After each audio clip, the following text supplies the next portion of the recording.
Hello, my name's Katie and welcome to my shed. I thought it'd be a good idea to bring the cat in. I'm now not sure that was such a good idea. Today I thought it would be a good idea to bring the cat into the shed with me. She's a house cat, so she doesn't get out that often. When she does, she's sort of on a lead, but I'm not sure this is going to work. We'll see how it goes. I've been in the garden this morning and so I'm a bit muddy, so I do apologise. And there's bits of plant all stuck to me. Today we're going to carry on with testing the coloured pencils. So this week we're going to look at the watercolour pencils, and I think I've got 10 different types of watercolour pencils to try.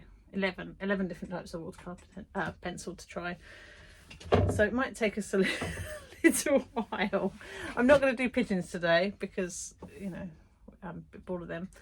So I'm going to draw up 11 bullfinches for us to have a go at. I might have to take the cat in. We'll see how she goes. She's hiding under the table at the moment. So, right, wish me luck.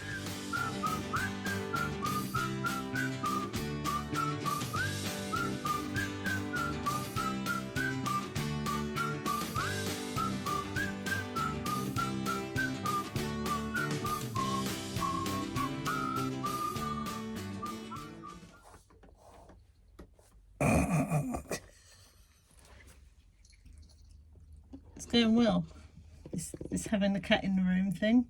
I think you might need to go back into the house, Sweet Pea. Do you think? Are you going to go back into the house?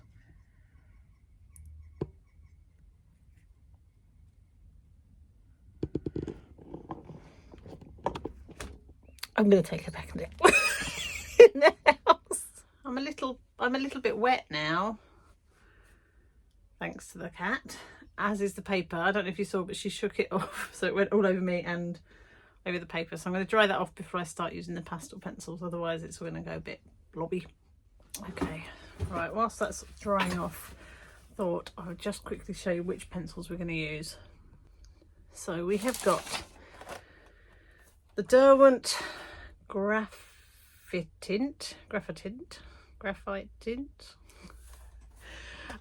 These ones are really nice colour sets, and my friend's already swatched them out. So there's her little swatch card there. They look very nice, so we'll try them. We've got a whole lot of Derwent Inktense pencils. I've got a whole 3, don't get too excited, of the Conte Aquarelle pencils, so we'll try those as well. Then there are a small set of the Faber-Castell Art Grip Aquarelle. I'm butchering this, aren't I? Then we've got Gold Faber Aqua by Faber-Castell.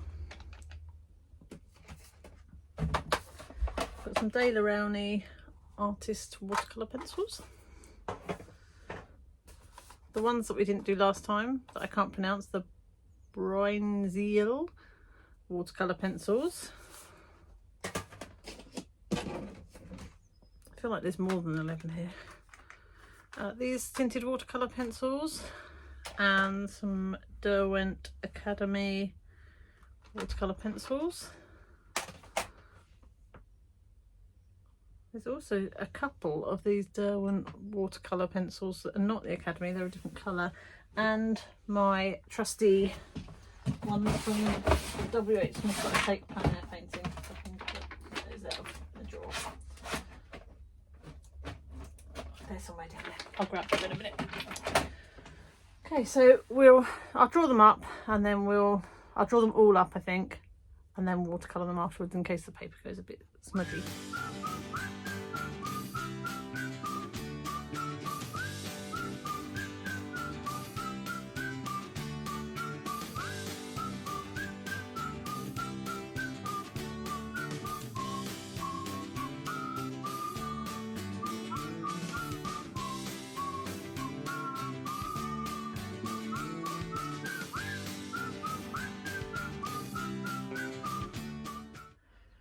we've got some interesting bullfinches here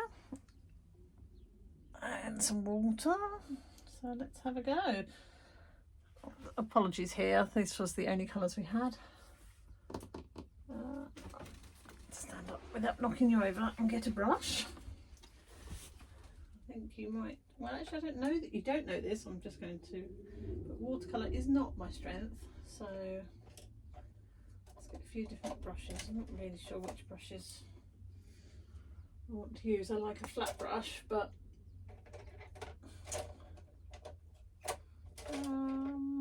let's go with these for now. Don't want to go with anything too big. Okay.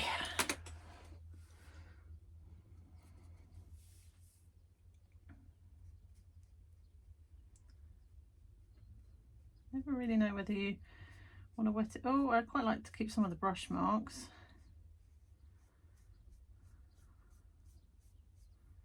Not brush marks, the like pencil marks.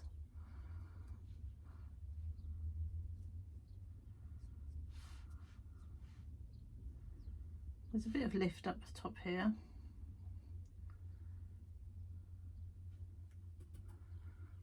Not sure I like this, how it's sort of going there. Right, let me just do the lid.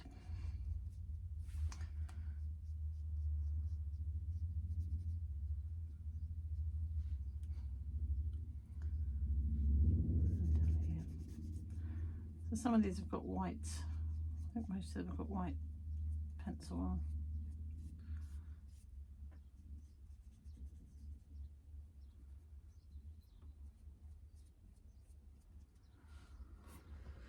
Okay, so that's the Daily Rowney. Let's go with the Dutch ones.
Here's the Daily Brownies. Let's we'll do maybe do the branch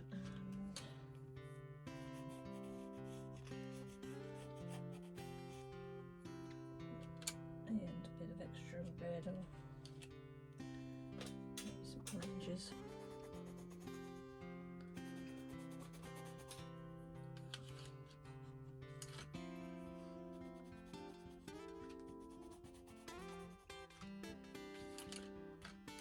Sure about this, if I'm honest.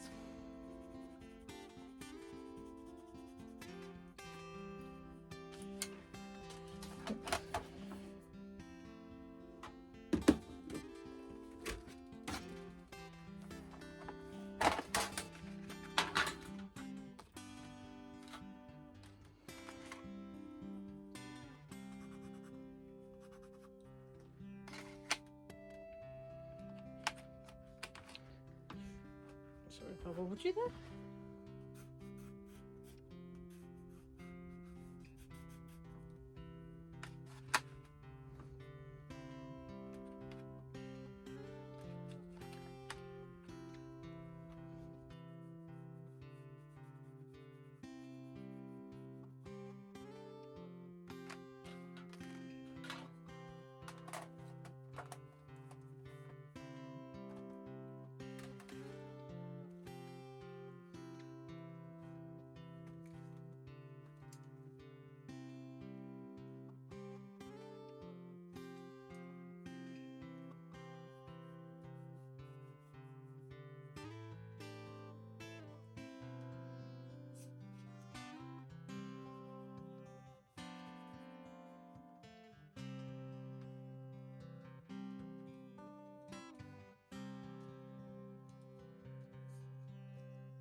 Okay, so that was quite a fun little exercise to do. I'm going to let them dry thoroughly overnight, and then I'll come back. I sound like I've been in some sort of massacre.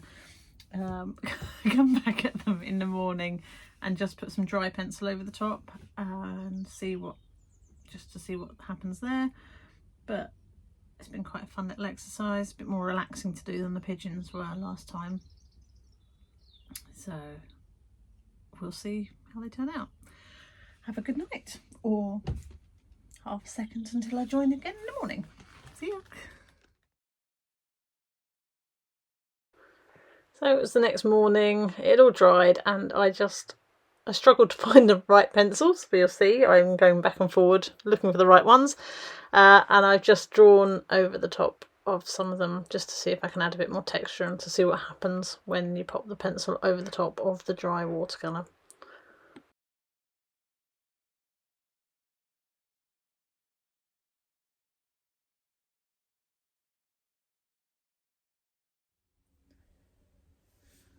Okay, so this is them dried with a little bit of pencil over. I didn't go too much on the pencil because obviously I wanted to compare with the pencil and without the pencil. So these ones are the Rowney ones. I really liked the colours on these, and I liked the depth of the colour. It did do this sort of weird splitting, and I think that's probably just I put too much water on, and also some of it lifted up the top here. But I do think I could easily just go over that. So that, I quite like this set here. The Dutch ones, I'm not going to pronounce. The colours, they're not that pigmented. And they did this weird splitting thing. Wasn't a fan, really, of those ones. These ones, I can't pronounce that either. Stadtler. It's hard to tell really because the colour set wasn't great, but there didn't feel like there was a lot of pigment in the colours that were there. That being said, you could go over it quite easily, but I suspect that's just because there wasn't a whole lot of pigment on it. My fingers are in the way to start with. Then we've got these ones. These are the Derwent Academy ones. Not surprisingly, not a lot of pigment in those, but that's because they're student grade, I think. And also when I've tried to work over them, it's really hard to see where you've been. And then the Inktense, possibly the most vibrant, if not the second most vibrant colour set.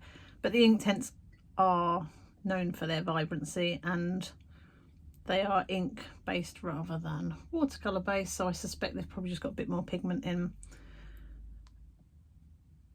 But going over them has been quite hard. So here just felt too shiny, so it wasn't really working over the top with that. So maybe you'd need to go over it with acrylic rather than, or with some paint rather than with more of the brushes. the pencils rather. Right, and then over here, let's get them in. They look quite cute on the screen, don't they, really? The Conte Aquarelle ones, hard to tell because of the lack of colour options, but didn't feel as pigmented as I thought they would. I was obviously expecting the colours not to be right, but it almost went to nothing around the top here. The Derwent Graphitint ones I quite liked, and easy to work over the top of as well. So I think because maybe it's because they're softer, I'm not sure, but you could go over the top with those. I actually think these WHSmith ones held up quite nicely compared to the other ones. I was able to, the pigment was quite good, it was quite saturated, and I was able to work over the top with the pencil. They felt quite similar to these Faber-Castell gold thingy aquas. Put them away now. So gold Faber aquas. I feel like the colour set are fairly similar, and pigment wise they're quite similar. The Derwent watercolour ones I quite like. I feel like they're good for working over the top of as well, because you can see where I've done it, whereas with some of them you can't see the marks as well. Wasn't really many darks with that, but I think I've only got about 6 of those, so the rest are probably hiding somewhere, and I might have got a better or a truer reflection if I had the full colour set. And then the Faber-Castell Art Grip ones I quite like as well. I think I quite like the colour set, but also the way the pigment reacted to the water and being able to work over the top with that one. Right, let's go back to my mush. Okay, so I think that's been really helpful exercise for me to do. I've enjoyed doing it. Hasn't felt as serious and as hard work as doing the coloured pencils, and I think that's some of that is the topic. The bullfinches I've drawn a million times before, maybe not a million, but certainly hundreds of times before. The shapes are easier to colour in, and they're much looser than the pigeons. I feel like it's certainly given me a good understanding of what the different pencils are be useful for. And I think if I was gonna keep one set, it'd probably be the Inktense, mainly because there's so many of them, so you've got such a good colour range and colour choices with the Inktense. I don't know how good they'd be on subtle things though, because they are so much more vibrant. Closely followed by the WHSmith ones. Actually, I don't even know if you can still buy those. And these Faber-Castell ones, and the Derwent one. Most of them are okay. These Derwent Academies, maybe not, and these two over here, the Rowneys and the Dutch ones, just because I don't like the way the paint's behaved. But I know some people love kind of the granulation and the splitting of paints, but I just don't, so that's a personal preference really. So thank you very much. I hope you've learned something or enjoyed watching this video. If you like using watercolour pencils, let me know, and also maybe let me know of some good artists to follow for that, because it's definitely a tool that I'd like to be able to use a little bit more in my work. So I definitely need to practice a bit more with those. Lovely. Have a lovely week. If I don't know what that was. If you've enjoyed this video, please do consider subscribing and giving a thumbs up, because it'll help grow the channel. So I'm not sure what I'm going to be doing next week, so there's some excitement for you. Keep you on the edge of your seats. I was going to say on your tippy toes. Keep you on the edge of your seats. Have a lovely week. Do something fun, and I'll see you soon. Bye.